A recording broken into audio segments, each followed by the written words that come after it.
Officer Michael Fanone is back with us. Officer Fanone, help me understand something. You spoke with our colleague Ryan Riley on Thursday. He reported that you spoke with victim services advocates at DOJ about trying to get restraining orders against some of these January 6 rioters who nearly killed you, as you just detailed. They refused to give you info on the assailants that would help you secure those restraining orders, telling you from the perspective of the new DOJ, quote, you are no longer a victim. How then are you supposed to protect your family if you don't have access to that vital information? Yeah, I mean, it alleviates the possibility of obtaining protective orders. The way a protective order works is that, once you've applied for it, you're given a 2-week period. During that time, law enforcement has to make attempts to serve the individuals. Now, these guys were scattered like sticks to the wind when they were released from the Bureau of Prisons. And so, me being able to obtain that information on my own is virtually impossible. And so I looked to the Department of Justice, who, prior to Trump taking office, had considered me a victim for purposes of, these criminal prosecutions. And literally 9 a.m. The morning after Trump's inauguration, I was told that because the criminal convictions had been vacated and that, there was no pending cases, that I was not entitled to addresses or other pertinent information that I could use to obtain those protective orders. And so obtaining them now is an impossibility. Really, to be honest with you, the only alternative I have is relocating myself and my family members and buying a gun. Just let that sit. Let that sit. Like that is, and some might say, oh, well, that's not the only recourse you have. But to be clear, what are your other options except to relocate and to protect yourself? Correct. And the government, it seems, has left you out to dry.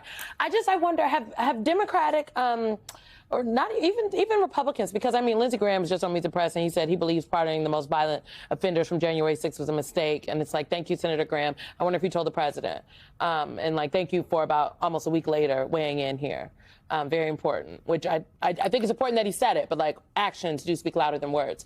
Have members of Congress reached out to you? Have people offered your support? Because I think for people to hear you say you feel like your only option is to relocate your family and buy a gun, that is the reality of your current situation. Who is reaching out to offer any additional assistance, if you will? No one. All of my family is somebody's constituent, and no members of Congress have contacted me offering any type of support.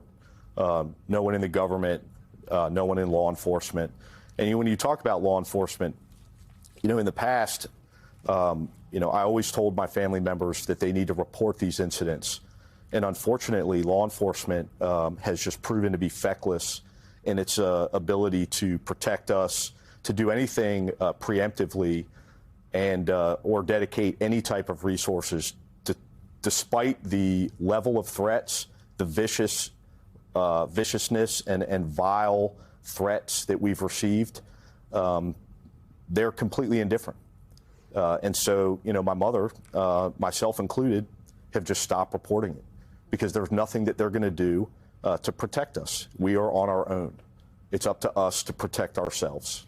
Yeah, and that's just not how that should be. But this is the new landscape that Donald Trump's DOJ is going to have on these processes, where they'll just decide, well, you don't need that protection. Is what we were talking about with Director Brennan, just pulling his security clearances. Yeah, no, I'm not alone in this. Right, you're not. There are hundreds of Americans who have done similar things to what I've done and spoken out.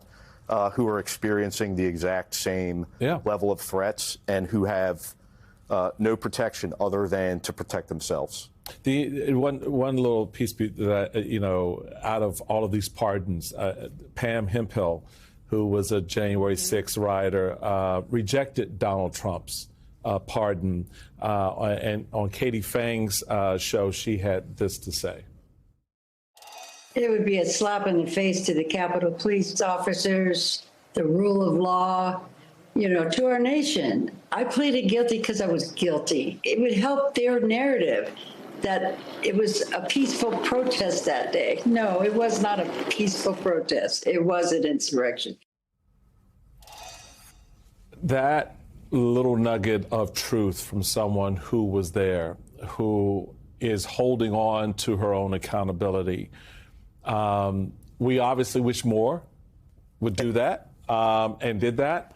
But for me, at least, that's enough of an opening to continue to pursue the things that are important about what happened on January 6th, which is why what you're doing by being here, your voice, the voice of so many of your other fellow officers, many of whom were out this week, sort of reminding Americans about that. When you hear a J6 rioter say something like that, what do you think when you hear those words? I mean, honestly, it has absolutely no effect on me. You know, at the end of the day, it's I'm an eternal pessimist.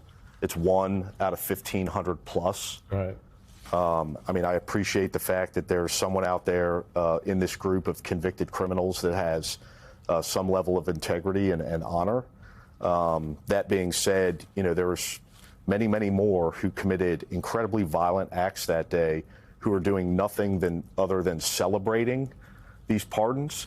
And it's serving to embolden not only them, but many others to commit more acts of violence in the future, knowing full well that Donald Trump will protect them and issue further pardons as long as the crimes are committed on his behalf.